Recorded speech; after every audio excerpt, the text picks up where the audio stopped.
না, আগে রোমান্স করুন, তারপরে কথা বলুন। চলো।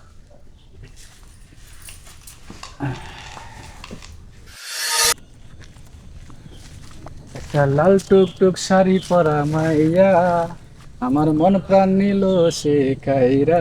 তোর এত সময় অপেক্ষা করায়নি। না, আসলে একটু কাজ ছিল, তাই আসতে লেট হয়ে গেছে। এসে আমি যা দেখছি তাতে তো আমার মাথা একদম ঘুরে যাচ্ছে। কেন কেন? লাল শাড়ি, লাল চুড়ি, আর তার চাইতে বেশি সুন্দর লাগছে তোমার ওই ঠোঁট। তাই আজকে চাচ্ছিলাম একটু অন্য কোথাও তোমাকে নিয়ে যাওয়ার জন্য। কোথায় আবার? আজকে আমাদের কিন্তু প্রথম দেখা হলো, এজন্যই মানে প্রথম দেখা কি স্পেশাল দেখা, এই জন্য তুমি আজকে যা বলবে আমি সব শুনবো। কিন্তু তাই আমি যেখানে নিয়ে যাবো ওইখানে যাইবা? একদম। তাহলে লেট করতেছি কেন? আমাকে গ্রামে একটা হোটেল আছে, নজরুল ভাইয়ের হোটেল, ওই হোটেলে চলো। হোটেলে? কেউ জানবে না, আর ওরা আমার সিনে খুব ভালো করে। চলো, দুজনে মিলে আজ সাঁতার কাটবো রে, চলো বন্ধু তোমায় নিয়ে ঘুরে আসি রে। এই যে আমাকে জায়গা মতো আমরা চলে আসি, কিন্তু নজরুল ভাই কোথায় গেল আবার? কোনো কিছু তো খুঁজে পাইতেছি না, ওই কই গেল? দাঁড়া দাঁড়া, মোবাইল ভিতরে রাখছি, কারণ চুর তো এলাকায় অভাব নাই। আল্লাহ নিচে।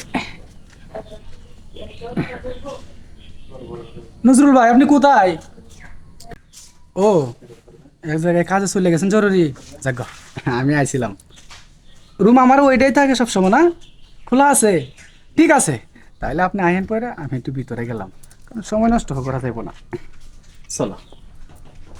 সমস্যা নাই বুকা, গ্রামের হোটেল, নজরুল ভাইয়ের হোটেল, এক নামে চিনে সবাই। আসো, বসো বসো। আমাকে গ্রামে সব চাইতে সুন্দরী কিন্তু তুমি। ইস, আমারে পাম দিতেছ। পাম না পাম না, যেটা সত্য কথা ওইটাই কইলাম। আর তাছাড়া সুন্দর জিনিস সে সুন্দর কইব না তো কালো কইব। এখন চলো, যেটার জন্য আসছি মানে সুখের সাগরে দুইজনে একটু ভাসি। ইস, তোমার একটু দেরি সহ্য হয় না? আগে আমরা একটু কথা টথা বলি, রোমান্স টোমান্স করি তারপরে। রোমান্স করব পরে। না, আগে রোমান্স করুন, তারপরে কথা কম। চলো।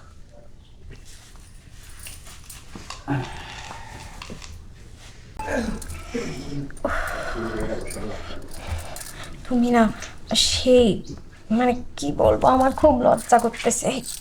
এসব করা লাগবে না, সরো। জি না, আজকে তুমি যতই মানা করো, আজকে আর আমি তোমার ছাড়তাছি না। ফুলের মধু আজকে আমি পুরোটাই খাইরে নিব ভ্রমর হইয়া।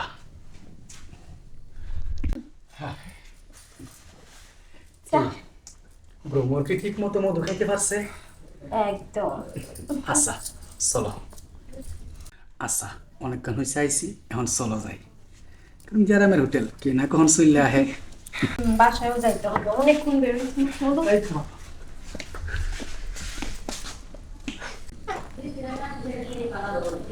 দরজা লাগা, তার মানে কাস্টমারটা আইছে, যাক ভালো হইলো।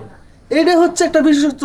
বুঝ, ভাবছিলাম ম্যানেজার রাখবো, এখন থেকে রাখবো না, কারণ ম্যানেজার রাখার তো দরকার নাই। বাড়ি যাবো, সময় হয়ে গেছে। ও নজরুল ভাই আইছেন, ভালোই হইলো। ও নজরুল ভাই আপনি? রাত তো নজরুল, তুমি এখানে কেন? হ্যাঁ? কেডা? না, চিনি না তো। না। চেনো না? না নিজের স্বামীরা চেনো না? এটা কেডা? হ্যাঁ, স্বামী? তার মানে তুই আমারে ফোন দিছিলি রুম নেওয়ার লেগে? আহি ভাই, আসসালামু আলাইকুম। হুম, গেলি গেলি টাকাটাও দিয়ে গেলি না কি? না, ওই বন্ধু, স্কুলে পড়তাম না একসাথে, হ্যাঁ। তাই আর এই জায়গায় কিসের জন্য আইছো? বলতেছিল যে ওর এক ভাই আছে, ভাইয়ের বাসায় বেড়াতে আসছে, হ্যাঁ, তাই। এটা তো কয় নাই যে ওর ভাইয়ের নাম হলো নজরুল, এটা হলো বাসা ভাড়া দেওয়া না, আর এটা হলো বাড়ি, মানে বাড়িও না, এটা হচ্ছে হোটেল, এটা কয় নাই? না। না করস কেন? না করস কেন? কথায় আছে না, ঘরের শত্রু বিভীষণ, তুই আমার বউ হইয়া পর পুরুষের ঢলটা ঢলি করিয়া, তাও আবার আমারে বাসায় আমারে রুমের মধ্যে ইষ্টুকুলু করলি? হ্যাঁ, হ্যাঁ, সি সি সি, আমার বউয়ের এতটা অধঃপতন বুঝতে পারছি। আজকে তোর বাপ মারে ফোন দিয়া বুঝাই দেবো, যা বাড়ি যা। কপাল খারাপ হলে এরকম হয়। ঠিকই তো, এই যে আমি যে হোটেলটা দিছি এনে কত প্রকার লোক আসে, স্কুল ছাত্রী আসে, কেউ কারো বউ নিয়ে আসে। না, আমার এই হোটেল যদি না থাকে এই ধরনের অবৈধ কাজ আর কেউ করবো না। আজকে এই হোটেলে তালা মারলাম।